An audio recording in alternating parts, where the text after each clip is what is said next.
Detective Nathan Cole would later say the morning rush on Roosevelt Avenue erased details in minutes.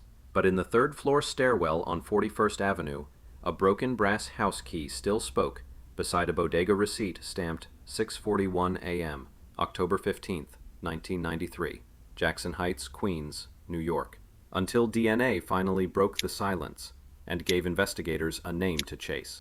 Block 1. Route and Final Scene. Route and Clock. 2 tracks logged by Cole. Victim: Lina Marquez, 30, cardiac nurse, leaves her apartment about 6:28 a.m. for the 7-minute walk to the Roosevelt Avenue 74th Street station. Her day shift starts 7 a.m. at Mount Sinai. Roommate: Sarah Chen, hears the door and the quick steps on wood, then quiet.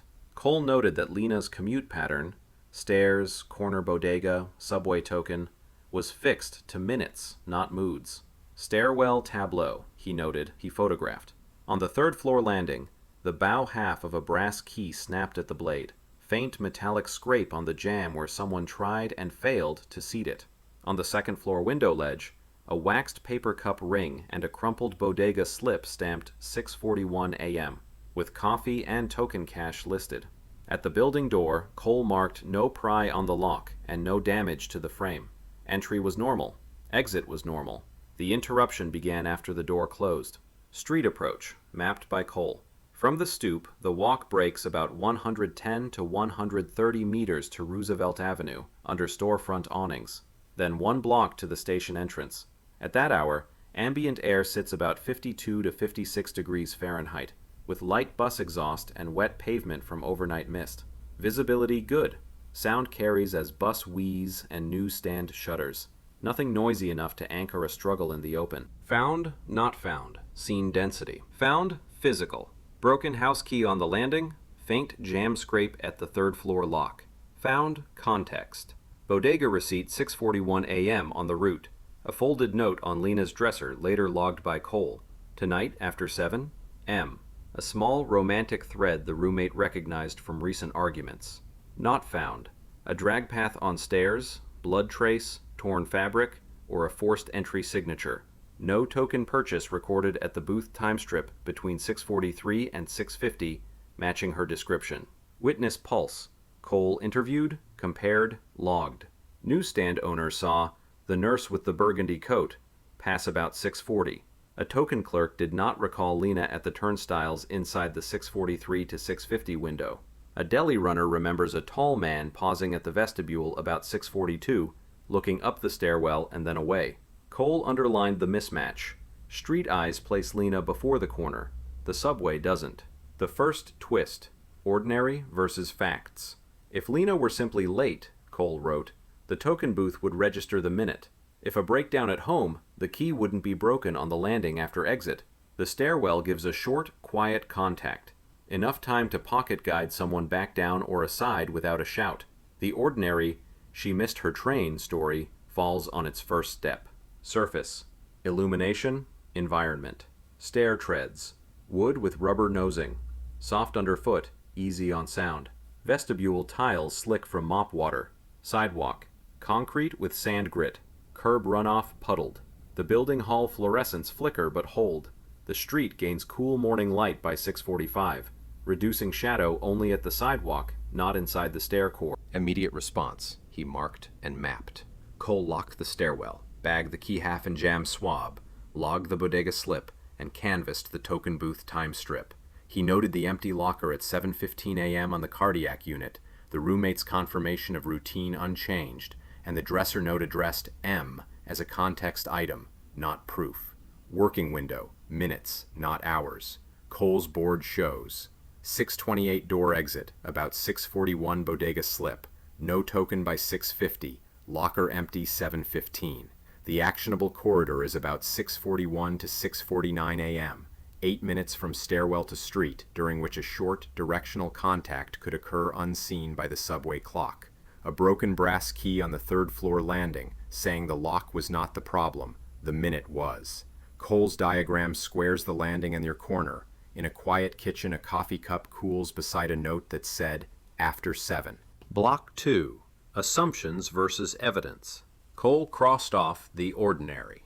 He started with the simple possibilities and marked them against the stairwell facts. If this were a stumble on the stairs, he noted, there would be a rail strike, chipped paint, a knee scuff, or a neighbor hearing a fall. He logged none of that. The wood treads with rubber nosing were intact, and morning traffic in the hall produced no report of a cry or crash. Lock failure. A jammed cylinder should show torn pins, a bent faceplate, or multiple shards of metal. Cole photographed a single bow half of a brass key snapped at the blade, a faint scrape where someone hurried the seat, and a cylinder that turned cleanly for responding officers. He wrote that the door worked. The broken key marks the moment, not a mechanical excuse. Voluntary detour. If Lina simply left for the train late, the token booth's paper strip should carry her description between about 6:43 and 6:50. Cole compared clerk notes to that band and logged no match. If she chose a walk with someone, he added, she would not abandon a broken key on the landing where it could lock her out on return. Voluntary scenarios lost weight. Consensual meet with a familiar face. The folded note on the dresser, tonight after 7, M, gave Cole a line to test, not a verdict to write. He expected phone contact, a curbside wave, a pause at the stoop visible to the newsstand man. He recorded none of those. The only clean time mark outside the apartment was the bodega receipt at 6:41, which still precedes a missing token event. He logged the romance as context, not as cause. Random street grab. If an offender waited on the sidewalk, witnesses usually notice motion at the corner or a vehicle pause in the bus lane. Cole's canvas produced routine fragments of morning noise, not a distinct stop. The stair core, he wrote, is quieter than the curb and gives seconds of privacy between the third-floor landing and the vestibule. A short, directional contact inside the stairwell fit better than a curbside snatch. Forced entry or return home. If Lina tried to get back inside after sensing trouble, the door would likely show pry or torque, or neighbors would hear knocks. Cole marked no damage and no alarm at doors. The single scrape at the third-floor jam reads like one fast attempt to seat a key that had already failed. Staging and runaway. A planned disappearance at dawn needs time, cash on body, and clean steps to the train. Cole's notes highlighted the opposite. The clock compresses to minutes, and the subway never registers her. Era limits. He underlined the gaps.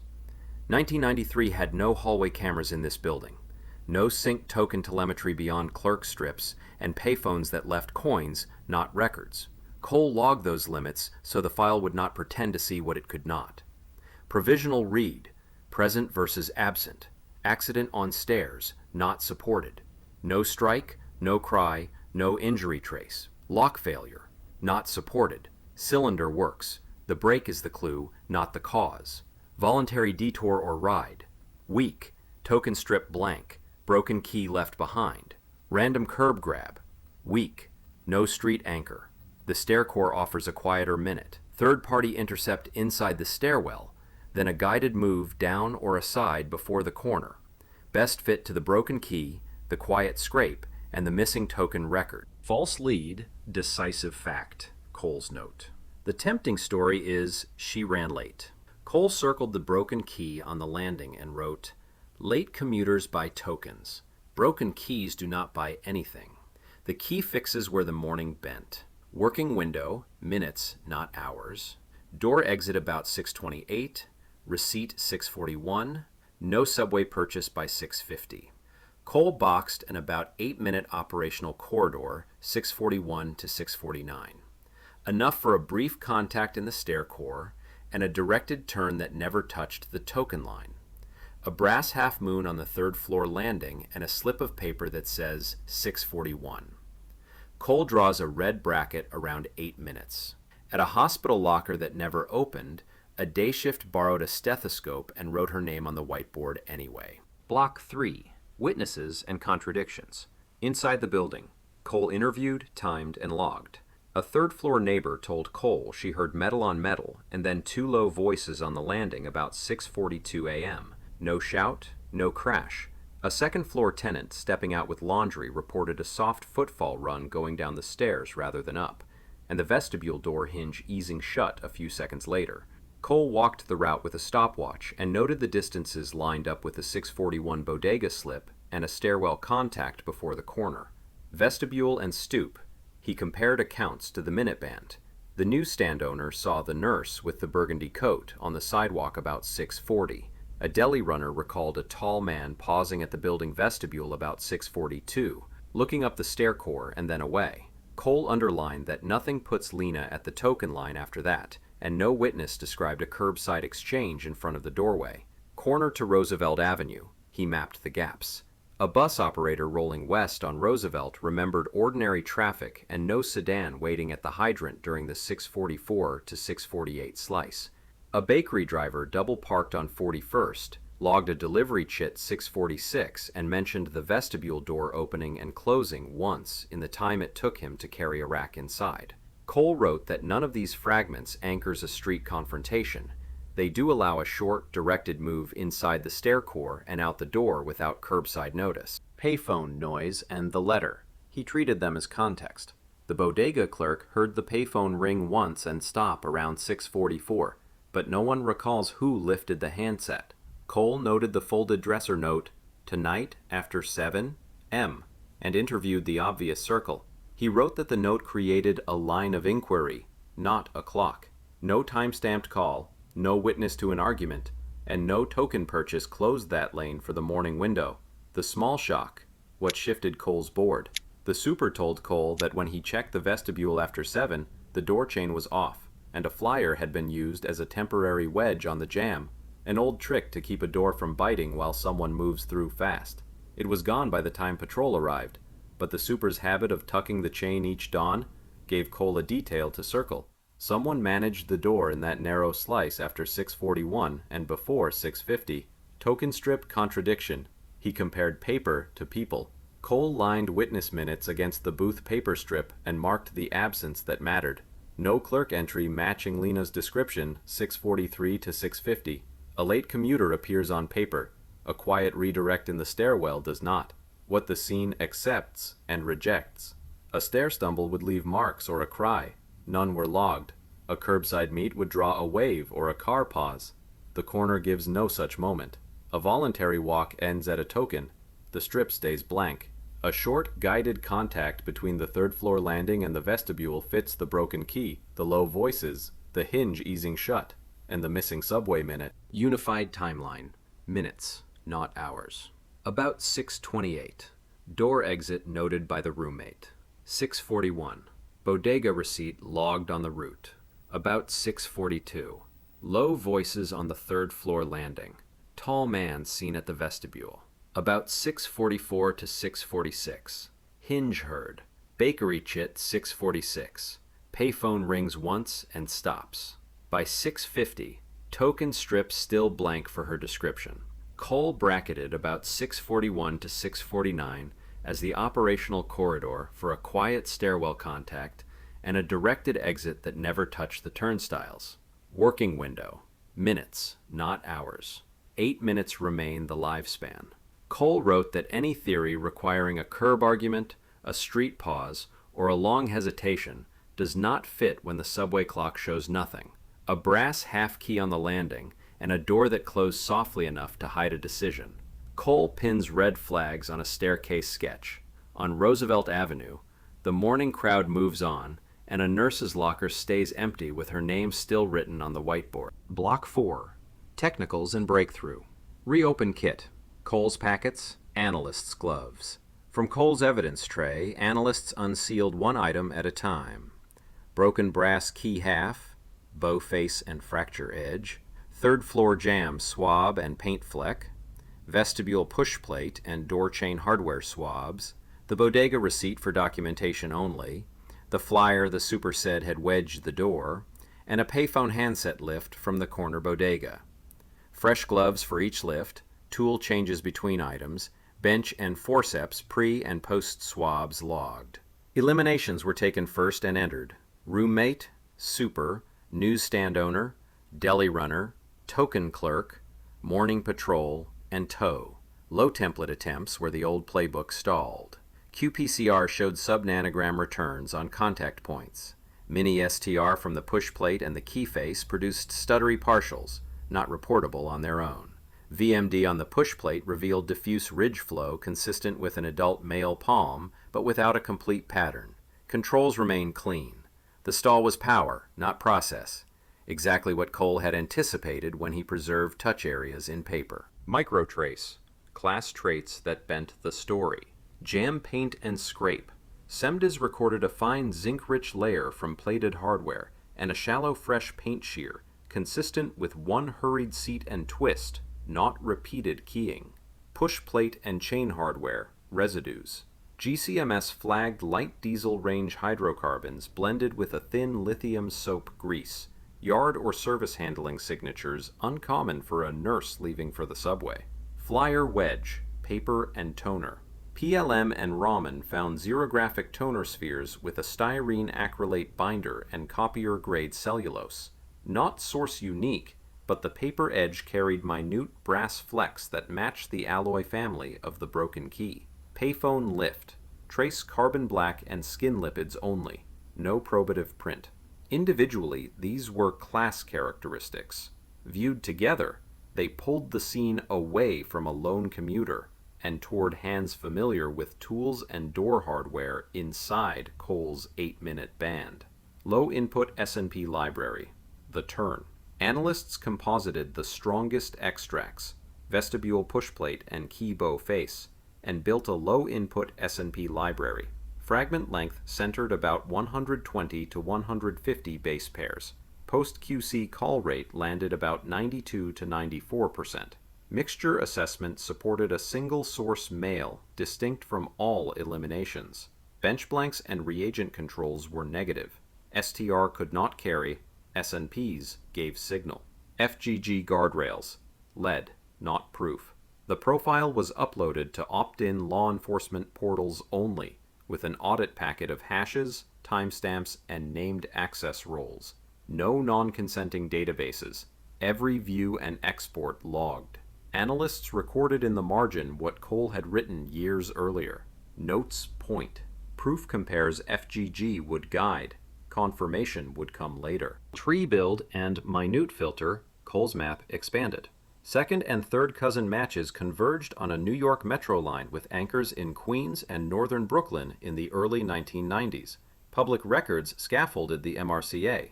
Age and sex gates narrowed to males mid-20s to mid-40s in 1993. A geography time filter then trimmed further. Routine pre-7 a.m. presence on Roosevelt Avenue corridors, roles that reasonably explain service residues, route driver, small building services, telecom or vending maintenance, and movement patterns compatible with Cole's about 641 to 649 window. Shortlist, no more than 3. After pruning out-of-region and wrong age branches, the pedigree plus residue pattern and minutes yielded a shortlist of 2 to 3 men whose routes or access naturally crossed the building in that band. Each entry was tabled with MRCA link, 1993 employer or tasking, why the minute window fit, and what records could probe it next. Work tickets, yard logs, delivery chits. Cross-checks against innocent transfer. Cole's caution tested. The foreign profile repeated across independent lifts. Pushplate and key face, not a one-surface fluke. All eliminations were negative. Chain of custody remained continuous from Cole's original packets to the reopen. Critically, grease and diesel residues localized to hand use points, plate and chain, and the key, not to the bodega slip or apartment paper, difficult to square with casual counter contact. Deliverable and confirmation plan. Analysts delivered the pedigree tree with match notes, the shortlist with time distance rationale, the full audit packet, and a confirmation plan that mirrored Cole's maxim: quiet surveillance, a lawful discard, STR comparison to the S&P guided profile, and, if probative, a court-authorized confirmatory buckle. Working window application. Cole bracketed about 641 to 649. Surveillance prioritized candidates who could be inside the stair core minutes after 641, manage a brief contact, and exit without touching the token line before 6:50. Those who could not clear the minutes fell off the board. Toner dust on a flyer edge and a thin smear of service grease exactly where a palm shouldn't have been. Cole's old diagram gains new arrows and dates. On a hospital floor, a spare stethoscope still hangs on a hook with Lina's name taped above it. Block 5. Resolution and arrest led to proof. Cole's plan, then the lab. FGG stayed a lead. Cole followed the short list with quiet surveillance keyed to his about 641 to 649 corridor. When a candidate finished an early coffee and dropped a paper cup into a sidewalk bin, Cole logged the discard and sent it to the lab. ASTR profile from that cup was compared to the foreign touch DNA lifted from the vestibule pushplate and the keybow face. The comparison supported common source. With counsel review, Cole obtained a court-authorized confirmatory buccal swab. The second test reproduced the profile without mixture flags. Match statistics, plain language as Cole recorded. The confirmatory report returned RMP less than 1 times 10 to the power of 12 and LR greater than 10 to the power of 9 in favor of the same individual as the foreign contributor. Bench negatives and reagent blanks remained clean. All eliminations, roommate, super, newsstand owner, deli runner, token clerk, first patrol, were non-matching. Chain of custody from Cole's original packets through the reopen held unbroken. Corroboration, access, opportunity, residue. Cole compared route logs and tasking. The subject's early morning service pattern placed him inside the Roosevelt Avenue corridor before 7 a.m., compatible with a presence minutes after 6:41. Class traits aligned with his work environment. Light diesel and lithium soap grease on hand-use points. Minute brass flecks on the flyer edge. A fresh, single paint shear at the jamb. And a token strip that stayed blank for Lina 643 to 650. The building super's note about the door chain off and a flyer wedge fit a managed exit. Cole wrote that the minutes said he could be there.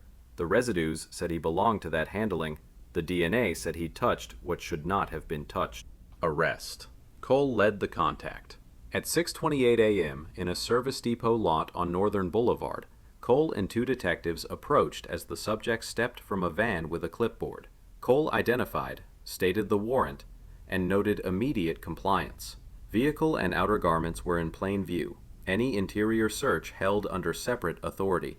He logged that the subject's route vehicle bore fleet paint consistent with the chromate pigmented alkyd family observed as transfer on the jam sample. Charging framework. Cole's memo. Cole summarized probable cause in 3 pillars. Identification. STR from lawful discard, replicated by buccal, reported with conservative statistics. Access and opportunity. Documented pre-7 a.m. tasking inside about 641 to 649. Compatible with a short staircore contact and a managed door. Corroboration. Scene logic. Broken key on landing. Single hurried seat and scrape. Residues and class traits. Diesel grease, brass flecks, fresh. Jam shear. Localized to push plate. Chain, key, negative eliminations, continuous custody. He noted in the margin, FGG was a pointer. Proof came from discard, STR, buccal. Technical closeout. What was tested? Why it was enough. Tested. Push plate and keybow face, primary touch DNA, door chain hardware and jam, supportive residues and paint shear, flyer wedge, paper edge with brass flecks, plus discard cup and confirmatory buccal. QPCR guided low input handling, STR met reporting thresholds, mixture assessment indicated a single source male, all controls were negative. Cole wrote that sufficiency rested on independent replication, the minute scale time distance fit, and non-overlapping controls that closed off innocent transfer and bench carryover. Cole's old diagram of a stairwell in a corner, and a modern match that finally wrote a name in the margin. A warrant logged, a chain reset on a door, a hospital locker with a name tag that was never peeled off.